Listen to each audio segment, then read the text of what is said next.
இந்த அரசாங்கத்துக்கு இது ஆட்சி அமைவதற்கு ஆட்சியில் தொடர்வதற்கு மார்க்சிஸ்ட் கம்யூனிஸ்ட் கட்சி ஆதரவு கொடுத்திருக்கிறது. இடதுசாரிகள் மீது இத்தகைய நோக்கப்பூர்வ உள்நோக்கத்தோடு இத்தகைய அறிக்கைகள் எல்லாம் அனுப்பப்படுகிறது, சுற்றறிக்கை அனுப்பப்படுகிறது என்று சொன்னால் அவர்களை வைத்துக் கொண்டு நீங்கள் ஆட்சியை நடத்த போகிறீர்களா? இடதுசாரிகளை வைத்துக் கொண்டு ஆட்சியை தொடர போகிறீர்களா? ஒரு தலைமைச் செயலாளர் தலைமையிலான குழு சுற்றறிக்கை அனுப்புகிறது என்று சொன்னால் யதார்த்த பூர்வமானது தெரியாமல் நடந்து விட்டது என்று எப்படி நாங்கள் எடுத்துக்கொள்ள முடியும்? அவ்வளவு விவரம் இல்லாத எதுக்கியா தலைமைச் செயலாளர் வச்சிருக்கிறார்? திரு சாய்குமார் ஐஏஎஸ் அவர்கள் தேர்தல் ஆணையத்தால் நியமனம் செய்யப்பட்டவர். மேலும் நீங்கள் பதவி நீட்டிப்பு வழங்குகிறீர்கள். எதற்காக பதவி நீட்டிப்பு வழங்கணும்? பிற்போக்கா இருந்தாலும் புறம்போக்கா இருந்தாலும் உங்களுக்கு பிடிச்சதுனா நீங்க போட்டுங்க, எங்களுக்கு அது பிரச்சனை இல்லை. ஆனா இவர் நீடிக்க கூடாதுன்றது மட்டும்தான் எங்களுடைய கோரிக்கை. தமிழ்நாடு அரசாங்கத்தின் கட்டுப்பாட்டில் அதிகாரிகள் இருக்கிறார்களா? அதிகாரிகளின் கட்டுப்பாட்டில் தமிழ்நாடு அரசாங்கம் இருக்காங்க. சிம்பிள் கேள்வி. இதற்கு பதில் சொல்ல வேண்டியவர் நம்முடைய மாண்புமிகு முதலமைச்சர். இது போன்ற தவறு என்பது இது நடந்து விட்டது, இனிமேல் நடக்காமல் பார்த்துக் கொள்கிறோம் என்று தன்னிலை விளக்கம் கொடுக்க வேண்டியவர் தமிழ்நாடு முதலமைச்சரை தவிர வேற யாரும் கிடையாது. அமைச்சர் செங்கோட்டையன் சொன்னது உண்மையா அல்லது மாவட்ட ஆட்சித்தலைவர் சொன்னது உண்மையா? செங்கோட்டையன் சொன்னது உண்மைக்கு மாறானது, தவறானது என்று சொன்னால் அவர் மீது உரிமை மீறல் நடவடிக்கை எடுப்பதற்கு தமிழ்நாடு சட்டப்பேரவை சபாநாயகர் அவர்கள் நடவடிக்கை எடுக்க வேண்டும். உரிமை மீறல் நோட்டீஸ் கொடுக்கும். கம்யூனிஸ்ட்கிட்ட போய் உத்தரவு போட்டு அதை பூரா நீங்க மதிச்சு நடந்தீங்க அப்படின்னு சொன்னா அதை மதிக்கணுமா மிதிக்கணுமான்றது நாங்க தான் முடிவு பண்ணுமே தவிர வேற எவனும் எங்களுக்கு உத்தரவு போட முடியாது. இடதுசாரிகள் மாணவர்கள் அமைப்புகளை மட்டும் எதற்காக நீங்கள் குறிப்பிடுகிறீர்கள்? அது என்ன தடை செய்யப்பட்ட அமைப்பா? சொல்ல போனால் ஜனநாயகத்துக்கு விரோதமாக காவல்துறை தான் நடந்து கொண்டிருக்கிறது. ஜனநாயகத்துக்கு விரோதமாக அதிகார வர்க்கம் தான் நடந்து கொண்டிருக்கிறது. நீங்கள் தான் சட்டவிரோதமாக நடந்து கொண்டிருக்கிறீர்களே தவிர நாங்கள் அல்ல. சட்டமன்றத்திலே உண்மையைத்தான் சொல்ல வேண்டும். உண்மைக்கு மாறான தகவல்களை சொன்னா அது உரிமை மீறல். இப்ப அமைச்சர் செங்கோட்டையன் சொன்னது உண்மையா அல்லது மாவட்ட ஆட்சித்தலைவர் சொன்னது உண்மையா? செங்கோட்டையன் சொன்னது உண்மைக்கு மாறானது, தவறானது என்று சொன்னால் அவர் மீது உரிமை மீறல் நடவடிக்கை எடுப்பதற்கு தமிழ்நாடு சட்டப்பேரவை சபாநாயகர் அவர்கள் நடவடிக்கை எடுக்க வேண்டும். உரிமை மீறல் நோட்டீஸ் கொடுக்கும். முதல்ல நாட்டு இது எங்க பிரச்சனை இல்லை.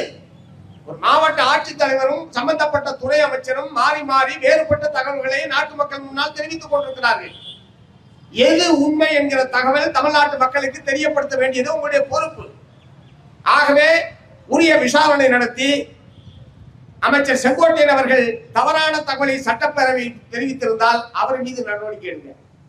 மாவட்ட ஆட்சித்தலைவர் பொய்யான அறிக்கையை தமிழ்நாடு அரசுக்கு அனுப்பி இருக்கிறார் என்று சொன்னால் மாவட்ட ஆட்சித்தலைவர் மீது நடவடிக்கை எடுங்க. அதுதான் நாங்க கேட்கிறோம். நீங்க சொன்னதுல இருந்தா நாங்க பூரா பேசிட்டு இருக்கிறோம். நாங்களா இட்டு கட்டி இதை செய் அதை செய்யு சொல்லல. அதே மாதிரி நம்ம பீமராவ் சொன்ன மாதிரி நான் என்ன கேட்க விரும்புறேன், வட்டாட்சியரா இருக்கட்டும் மாவட்ட ஆட்சியரா இருக்கட்டும் அவங்க எல்லாம் பொதுமக்களுடைய சர்வெண்ட். என்னமோ அந்த சேர்ல போய் உட்கார்ந்தோம்னா வானளாவிய அதிகாரம் தங்களுக்கு இருப்பதை போல கருதி கொண்டு உள்ள வரக்கூடாது, இத்தனை மணிக்கு தான் வரணும், இத்தனை மணிக்கு தான் போகணும். அது இந்த வட்டாட்சியர் என்ன போர்டு வச்சிருக்கானா மத்தியானம் 12ல இருந்து 1 மணிக்குள்ளதான் பார்க்கணும். அவர் சொன்ன மாதிரி 3 நாள் மட்டும் வாரத்துல. ஏன் 1:05க்கு வந்தா என்ன தாலுகா ஆபீஸ் இடிஞ்சு விழுந்துருமா? இல்ல உன்னுடைய மக்கள் சேவையில ஏதாவது பாதிப்பு ஏற்பட்டுருமா? 1ல இருந்து 12ல இருந்து 1 மணி வரைக்கும் தான். ரெண்டாவது சம்பந்தப்பட்டவர் தான் வரணும். பிரச்சனை யாருக்கோ அவர் மட்டும்தான் உள்ள வரணுமா? கம்யூனிஸ்ட் செயலாளர் உள்ள வரக்கூடாதான். நீயா இன்னொருத்தருக்காக நீயா வர்ற? எங்க வேலையே அதாயா, மற்றவர்களுக்காக போராடுவது, மற்றவர்களுக்காக போறது, மற்றவர்கள் பிரச்சனையில போய் தலையிட்டு உங்களை மாதிரி ஆள்லாம் அக்கு வேறு ஆணி வேற அம்பலப்படுத்துறது, இதுதான் எங்க வேலை. அது என்ன நீ சொல்ல நீயா வந்த? நாங்க தான் வருவோம். கலெக்டர் ஆபீஸா இருந்தாலும் தலைமைச் செயலமாக இருந்தாலும் வட்டாட்சியர் அலுவலகமாக இருந்தாலும் நாங்கள் தான் வருவோம். கம்யூனிஸ்டுகள் தான் வருவோம்.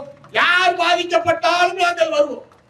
எங்களுடைய வருகையை உங்களால் தடுத்து நிறுத்த முடியாது.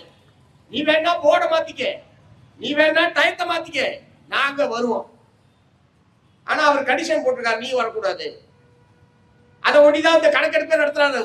யாரெல்லாம் கம்யூனிஸ்ட் இருக்காங்க, சிபிஐ யாரு, சிபிஐ யாரு இருக்கா, இந்த கணக்கெடுப்பு நடத்தா அதை வச்சுக்கிட்டு ஒருவேளை வெளியே ஏதாவது விளம்பரம் போர்டு வைக்கலாம்னு நினைச்சாரான்னு தெரியல. புஜயம்பாறையில சண்முகம் கம்யூனிஸ்ட் சிபிஎம் இந்த மாதிரி ஆள்லாம் வந்தா உள்ள விடாதாலும் போர்டு கீடு வைக்கலாம்னு முடிவு பண்ணியிருந்தாரான்னு தெரியல. இல்லைன்னா எதுக்கு இந்த கணக்கெடுப்பு? அரசாங்கமே அந்த மாதிரி கணக்கெடுப்பு நடத்த சொல்ல, மத்திய அரசு அந்த மாதிரி கணக்கெடுப்பு நடத்த சொல்ல. அவசர நிலை காலத்தில் இத்தகைய நிலைமை என்பது கிடையாது. அது யாருக்கிட்ட பல 144 தடை உத்தரவை மீறிய வரலாறு படைத்தவர்கள் நாங்கள். 144 மதிக்காத நாங்கள் உங்களுடைய போர்டையா மதிக்க போறோம்? கொஞ்சமாக அறிவு இருக்கணும்ல. எத்தனை முறை 144 தடை உத்தரவை சந்தித்த இயக்கம் இது. கீழத்தஞ்சை மாவட்டத்தில் அநேகமாக பல மாத கணக்காக 144 தடை உத்தரவை சந்தித்தவர்கள் நாங்கள். கடைசியாக தினகரன் நீதிபதி தினகரனுடைய நில போராட்டத்தில் 144 தடை உத்தரவு கலைஞர் ஆட்சி காலத்திலே போடப்பட்டது. 144 தடை உத்தரவை மீறிதான் அந்த நில போராட்டம் என்பது நடைபெற்றது. ஆகவே யார்கிட்ட நீங்க நாங்க போர்டு வச்சுட்டோம், நாங்க உத்தரவு போட்டுட்டோம், ஆகவே இதுதான் நாங்க நடைமுறைப்படுத்துவோம். சுதந்திரத்திற்கு முன்பாகவும் கம்யூனிஸ்ட் கட்சி தடை செய்யப்பட்டிருக்கிறது. விடுதலைக்கு பிறகும் கம்யூனிஸ்ட் கட்சி தடை செய்யப்பட்டிருக்கிறது. சட்டத்தால் தடை செய்யப்பட்டதை தவிர எங்களுடைய தோழர்களுடைய இயக்கத்தை ஒருவனாலும் தடை செய்ய முடியவில்லை என்பதுதான் எங்களுடைய வரலாறு. தயவு செய்து இருக்கக்கூடிய அதிகாரிகள், இருக்கக்கூடிய அமைச்சர்கள், கம்யூனிஸ்ட் கட்சியுடைய கம்யூனிஸ்ட் இயக்கத்துடைய வரலாறு நூல்களை நீங்கள் படியுங்கள். நீங்க தேடியெல்லாம் அலைய வேணாம். இல்லைன்னா நாங்க ஒரு பெரிய நூலகம் வச்சிருக்கோம் எங்களுடைய மாநில குழு அலுவலகத்துல. அங்க எடுத்துட்டு போய் படிங்க. நீங்க அங்க உட்கார்ந்து கூட படிக்க வேணாம். இல்லை என்றால் ஒரு பெரிய பதிப்பகத்தை நாங்கள் நடத்தி கொண்டிருக்கிறோம், பாரதி புத்தகாலயம் என்று சொல்லி. அறிவாலயத்துக்கு அருகிலே தான் இருக்கிறது அது. அங்க போய் கேட்டீங்கன்னா எங்கள் சம்பந்தப்பட்ட எல்லா நூல்களும் பகிரங்கமாக கிடைக்கும். அதை வாங்கி படிங்க. முதல்ல யாருக்கிட்ட என்ன மாதிரி நடந்துக்கிட்டு, யாரை எதிர்த்து எத்தகைய உத்தரவு போட்டா நீங்க போடுற உத்தரவுக்கு ஒரு மரியாதை இருக்கணும்ல. நீங்க போடுற உத்தரவுக்கு ஒரு மரியாதை இருக்கணும்ல. நீங்க போடுற உத்தரவை யாருக்கிட்ட போட்டோம்? கம்யூனிஸ்ட்கிட்ட போய் உத்தரவு போட்டு அதை பூரா நீங்க மதிச்சு நடந்துங்க அப்படின்னு சொன்னா அதை மதிக்கணுமா மிதிக்கணுமான்றது நாங்க தான் முடிவு பண்ணுமே தவிர வேற எவனும் எங்களுக்கு உத்தரவு போட முடியாது. நான் திட்டவட்டமா சொல்ல விரும்புறேன். அதை மதிக்கணுமா மிதிக்கணுமா என்பது நாங்கள் முடிவெடுக்க வேண்டிய விஷயமே தவிர அதிகார வர்க்கம் எங்களுக்கு உத்தரவிட முடியாது. ஆகவே தலைமைச் செயலாளர் சாய்குமார் அவர்கள் 27, 28 அவர் அந்த கூட்டத்தை நடத்துறாரு. 28க்கு பிறகு அத்தகைய சுற்றறிக்கை கூட்டத்தில் விவாதிக்கப்பட்ட விஷயங்கள் சம்பந்தமாக, ஏனென்றால் 25ஆம் தேதி 26ஆம் தேதி நாடு முழுவதும் நடைபெற்ற நீட் தேர்வுக்கு எதிரான போராட்டம் என்பது முடிவுக்கு வந்துவிட்டது. மத்திய கல்வி அமைச்சர் தர்மேந்திர பிரதான் ராஜினாமா செய்து விட்டார். அதோடு அந்த போராட்டம் முடிந்தது. டெல்லியில் நடைபெற்ற போராட்டத்தை தொடர்ந்து தமிழ்நாட்டில் இந்திய மாணவர் சங்கமும் இந்திய ஜனநாயக வாலிபர் சங்கமும் அனைத்து இந்திய மாணவர் பெருமன்றம் உள்ளிட்ட இடதுசாரி அமைப்புகள் தமிழ்நாட்டிலே நாங்கள் போராட்டத்தை முன்னெடுத்தோம். அந்த போராட்டம் 26ஆம் தேதி முடிந்து விட்டது. 28ஆம் தேதி ஒரு கூட்டம் நடத்தி அதை பற்றி விவாதிக்கிறார். இதற்கு பிறகு கல்லூரிகளில் பல்கலைக்கழகங்களில் இடதுசாரி மாணவர்கள் போராட்டத்தில் நடத்தக்கூடிய போராட்டத்தில் மாணவர்கள் கலந்து கொள்ளக்கூடிய மாணவர்கள் சம்பந்தமாக கண்காணிக்க வேண்டும், அவர்களை ஒழுங்குபடுத்த வேண்டும். என்ன ஒழுங்குபடுத்த போற நீ? அப்படின்னா என்ன இடதுசாரி மாணவர்கள் மட்டும்தான் ஒழுக்கமற்றவர்களா? ஏபிவிபி மாணவர் அமைப்பை சார்ந்தவர்களா ரொம்ப ஒழுக்கமானவனா? ஏன் எஸ்எஃப்ஐ ஏன் இடதுசாரி மாணவர்கள் அமைப்புகளை மட்டும் நீங்கள் குறிப்பிடுகிறீர்கள்? எல்லா கட்சிக்கும் தானே மாணவர் அமைப்பு இருக்கு. திமுகவுக்கு மாணவர் அமைப்பு இருக்கு, அதிமுகவுக்கு மாணவர் அமைப்பு இருக்கு, பாரதிய ஜனதா கட்சி RSS ஏபிவிபி என்பது இருக்கிறது. ஏன் அதெல்லாம் குறிப்பிடாம இடதுசாரிகள் மாணவர்கள் அமைப்புகளை மட்டும் எதற்காக நீங்கள் குறிப்பிடுகிறீர்கள்? அது என்ன தடை செய்யப்பட்ட அமைப்பா? அது என்ன ஜனநாயகத்துக்கு விரோதமாக செயல்படுகிற அமைப்பா? சொல்ல போனால் ஜனநாயகத்துக்கு விரோதமாக காவல்துறை தான் நடந்து கொண்டிருக்கிறது. ஜனநாயகத்துக்கு விரோதமாக அதிகார வர்க்கம் தான் நடந்து கொண்டிருக்கிறது. நாங்கள் ஜனநாயக பூர்வமாக போராடுகிற உரிமை அரசியல் சாசனம் வழங்கி இருக்கிறது என்கிற முறையில் எங்களுடைய மாணவர்கள் இளைஞர்கள் போராடுகிறார்கள். கல்வியை பாதுகாக்க, கல்வி உரிமையை பாதுகாக்க, கல்விக்கு இருக்கக்கூடிய மோசடி மொள்ளமாடித்தனம் முடிச்சவித்தனத்தை எதிர்த்து எங்களுடைய மாணவர்கள் நாடு பூரா போராடி கொண்டிருக்கிறார்கள். சட்டப்படி தான் நாங்கள் அந்த போராட்டத்தை நடத்தி கொண்டிருக்கிறோம். அதை தடுப்பதற்கு, அதை முறைப்படுத்துவதற்கு உங்களுக்கு உரிமை இருக்கிறதே தவிர தடுப்பதற்கு உங்களுக்கு யார் அதிகாரம் கொடுத்தது? ஆனால் தடுக்கிற நடவடிக்கையில் தான் தமிழ்நாடு காவல்துறை தொடர்ந்து ஈடுபட்டுக் கொண்டிருக்கிறது. நீங்கள் தான் சட்டவிரோதமாக நடந்து கொண்டிருக்கிறீர்களே தவிர நாங்கள் அல்ல. எங்களுடைய மாணவர்கள் போராடுகிற போதெல்லாம் போராடுகிற மாணவர்கள் எண்ணிக்கையை விட 2 மடங்கு 3 மடங்கு காவல்துறையை கொண்டு வந்து குவித்து அச்சுறுத்துவது, கொன்று கூடவே விடாமல் தடுப்பது, போராட்டத்தை துவங்க விடாமல் தடுப்பது போன்ற எல்லா விதமான சட்டவிரோதமான நடவடிக்கையில் ஈடுபடுவது தமிழக காவல்துறை. நீங்கள் ஒழுங்குபடுத்த வேண்டியது காவல்துறையே தவிர மாணவர்களை அல்ல, எங்களுடைய மாணவர்களை விட சிறந்த ஒழுங்கான ஒழுக்கமான மாணவர்களை வேற எங்கேயுமே நீங்கள் காண்பிக்க முடியாது. அதை நாங்கள் சுய ஒழுக்கத்தை நாங்கள் கற்றுத் தருகிறோம். ஒரு அமைப்புக்கு உட்பட்ட மாணவர்கள் என்கிற முறையில் அவர்கள் சட்டத்துக்கு உட்பட்டு எப்படி சிறப்பாக செயல்பட வேண்டும் என்பதற்கான பயிற்சியை நாங்கள் அளிக்கிறோம். இந்திய மாணவர் சங்கத்தின் முழக்கம் என்னன்னு தெரியுமா உங்களுக்கு? படிப்போம் போராடுவோம், போராடுவோம் படிப்போம் சொல்லல, ஸ்டடி அண்ட் ஸ்ட்ரகிள் என்பதுதான் எங்களுடைய முழக்கம். மாணவர்களுக்கு படிப்பு முதன்மையானது, முக்கியமானது. படிப்புக்காக போராடுவோம் என்பதைத்தான் நாங்கள் நாடு முழுவதும் நடைமுறைப்படுத்திக் கொண்டிருக்கிறோம். எங்களுடைய அமைப்புகள் வரக்கூடிய மாணவர்களுக்கு அதைத்தான் நாங்கள் கற்றுத்தந்து கொண்டிருக்கிறோம். அத்தகைய மாணவர் அமைப்பை சார்ந்தவர்களை பார்த்து அவர்களுக்கு ஒழுக்கத்தை கட்டித்தர வேண்டும், போராட்டத்தை ஈடுபடுபவர்களை கண்காணிக்க வேண்டும் என்று சொல்லி ஒரு தலைமைச் செயலாளர் தலைமையிலான குழு சுற்றறிக்கை அனுப்புகிறது என்று சொன்னால் இது எப்படி அவ்வளவு சுலபமாகவும் யதார்த்த பூர்வமானது தெரியாமல் நடந்துவிட்டது என்று எப்படி நாங்கள் எடுத்துக்கொள்ள முடியும்? அவ்வளவு விவரம் இல்லாத ஆளை எதுக்கியா தலைமைச் செயலாளர் வச்சிருக்கிறேன்? நீங்க சொல்றதுக்கு வாதத்துக்கே வச்சீங்க. அவ்வளவு விவரம் இல்லாத ஆளை, தப்பு தவறமா அறிக்கை வெளியிடுற ஒரு ஆளை எதுக்கு தலைமைச் செயலாளர் வச்சிருக்கிறேன்? நீக்கு ஐஏஎஸ் தகுதி வாய்ந்த தலைமைச் செயலாளர் பொறுப்பை நிறைவேற்றுவதற்கு பொருத்தமான தகுதி வாய்ந்த ஐஏஎஸ் அதிகாரிகளே தமிழ்நாட்டில் இல்லையா? இவர் எங்கேயுமே வந்தார்ல, அதே மாதிரி இல்லைன்னா ஒரு வேலை இல்லைன்னு நீங்க முடிவு பண்ணீங்கன்னா, எங்களுக்கு தெரிஞ்ச நிறைய திறமை வாய்ந்த பொருத்தமான நிறைய ஐஏஎஸ் அதிகாரிகள் தமிழகத்திலே இருக்கிறார்கள். கூடுதல் தலைமைச் செயலாளர் என்ற பொறுப்பிலேயே ஒரு 10-20 பேர் இருக்காங்க. ஏன்னா அவங்க எல்லாம் ஒரு தலைமைச் செயலாளர் ஒருத்தர் தானே இருக்க முடியும்.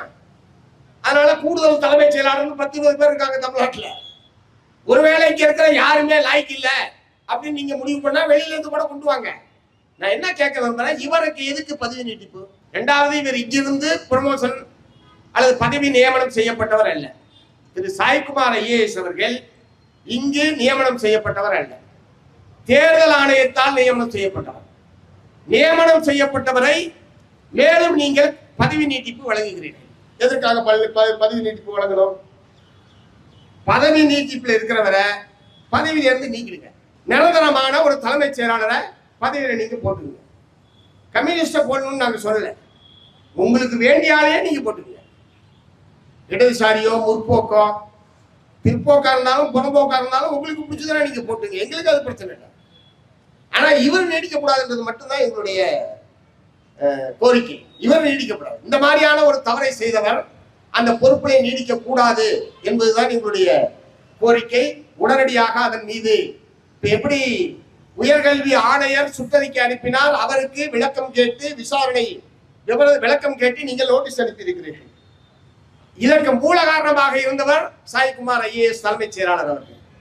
அவருக்கு நீங்க முறைப்படியே நடவடிக்கை எடுங்க. நாங்களாம் எடுத்த கவிழ்த்தெல்லாம் நடவடிக்கை எடுக்கிறத தொழிலாளி மீது அப்படி நடவடிக்கை எடுத்தாவே நாங்க விட மாட்டோம், நாங்க ஒத்துக்க மாட்டோம். அதனால எடுத்த கவிழ்த்தெல்லாம் நடவடிக்கை எடுக்கலாம் நான் சொல்ல. உயர்கல்வி ஆணையருக்கு நீங்க விளக்கம் கேட்டு நேற்று மாலையை நோட்டீஸ் அனுப்பியிருக்கீங்கல்ல, அதே மாதிரி சாய்குமார் ஐஏஎஸ்க்கு நீங்க நோட்டீஸ் எடுத்துங்க. எப்படி இந்த மாதிரி ஒரு கூட்டம் நடத்துனீங்க? ஏனால் என்னிடம் பேசக்கூடிய அமைச்சர்கள் எங்களுடைய கவனத்துக்கு வராமல் இது நடந்து விட்டது என்றுதான் அவர்கள் சொல்கிறார்கள். நான் அதனாலதான் பேட்டியில கூட சொன்னேன், அப்ப அதிகாரிகள் தன்னிச்சையாக தானடித்த முப்பாக செயல்படுகிறார்களா? தமிழ்நாடு அரசாங்கத்தின் கட்டுப்பாட்டில் அதிகாரிகள் இருக்கிறார்களா? அதிகாரிகளின் கட்டுப்பாட்டில் தமிழ்நாடு அரசாங்கம் இருக்கிறாங்க. சிம்பிள் கேள்வி. இதற்கு பதில் சொல்ல வேண்டியவர் நம்முடைய மாண்புமிகு முதலமைச்சர் அவர்கள். என்னுடைய கட்டுப்பாட்டில் தான் தமிழ்நாடு இருக்கிறது, என்னுடைய கட்டுப்பாட்டில் தான் தமிழ்நாடு அரசு அதிகாரிகள் இருக்கிறார்கள். ஆகவே நாங்கள் இது போன்ற தவறு என்பது இது நடந்து விட்டது, இனிமேல் நடக்காமல் பார்த்துக் கொள்கிறோம் என்று தன்னிலை விளக்கம் கொடுக்க வேண்டியவர் தமிழ்நாடு முதலமைச்சரை தவிர வேற யாரும் கிடையாது. ஆகவே இந்த பிரச்சனையில் காரணமானவர்கள் மீது நடவடிக்கை எடுங்க, அவ்வளவுதான் எங்களுடைய கோரிக்கை. அதுக்காக தான் இந்த ஆர்ப்பாட்டம். ஆனால் உங்களுடைய சுற்றறிக்கையோ உங்களுடைய சட்டங்களோ விதிமுறைகளோ அவையெல்லாம் எங்களை அதன் காரணமாக நாங்கள் அதுக்கு நாங்கள் உட்படுத்திக் கொள்வோம் என்றெல்லாம் நீங்கள் கருத வேண்டிய அவசியம் இல்லை. எங்களுடைய பணி என்ன, எங்களுடைய செயல்பாடு எப்படி இருக்க வேண்டும் என்பதை நாங்கள் தான் தீர்மானிப்போம். கம்யூனிஸ்டுகள் நாங்கள் தான் தீர்மானிப்போம், நீங்கள் எங்களுக்கு உத்தரவிட முடியாது. ஆகவே தவறு செய்த வட்டாட்சியர், தவறு செய்த தமிழ்நாடு அரசுடைய தலைமைச் செயலாளர், இவருடைய உத்தரவை ஏற்று உயர்கல்வித்துறை செயலாளரை எல்லா பல்கலைக்கழகத்துக்கும் ஒரு சுற்றறிக்கை எடுத்திருக்காங்க.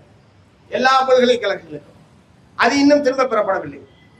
கமிஷனர் போட்டது மட்டும்தான் திரும்ப பெற்றிருக்காங்களே தவிர பல்கலைக்கழக பதிவாளர்களுக்கு அனுப்பப்பட்டது டெக்னிக்கல் எஜுகேஷன் டைரக்டருக்கு அனுப்பப்பட்டது, இவையெல்லாம் இன்னும் திரும்ப பெறப்படவில்லை.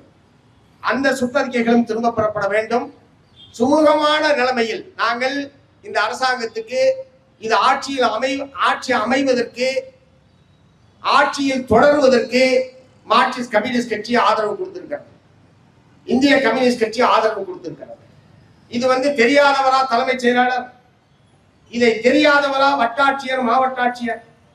ஆகவே இடதுசாரிகளுடைய ஆதரவோடு தான் இந்த அரசு நீடிக்கிறது என்று தெரிந்ததற்கு பிறகும் இடதுசாரிகள் மீது இத்தகைய நோக்கப்பூர்வ உள்நோக்கத்தோடு இத்தகைய அறிக்கைகள் எல்லாம் அனுப்பப்படுகிறது, சுற்றறிக்கை அனுப்பப்படுகிறது என்று சொன்னால் அவர்களை வைத்துக் கொண்டு நீங்கள் ஆட்சியை நடத்தப் போகிறீர்களா, இடதுசாரிகளை வைத்துக் கொண்டு ஆட்சியை தொடரப் போகிறீர்களா? இதுதான் அடிப்படையான கேள்வி. ஆகவே இந்த நடவடிக்கைகளை எங்களால் சகித்துக் கொள்ள முடியாது. இதற்கு ஒரு நிரந்தரமான முற்றுப்புள்ளி வைக்கக்கூடிய வகையிலேயும் இந்த பிரச்சனை சுமூகமான முறையில் தீர்க்கப்பட வேண்டும். இந்த பிரச்சனை அமைதியான முறையில் தீர்க்கப்பட வேண்டும். அது எங்கள் கையில் இல்ல, தமிழ்நாடு முதலமைச்சர் கையில் இருக்கிறது என்று சொல்லி வாய்ப்புக்கு நன்றி கூறி நிறைவு செய்கிறேன். வணக்கம்.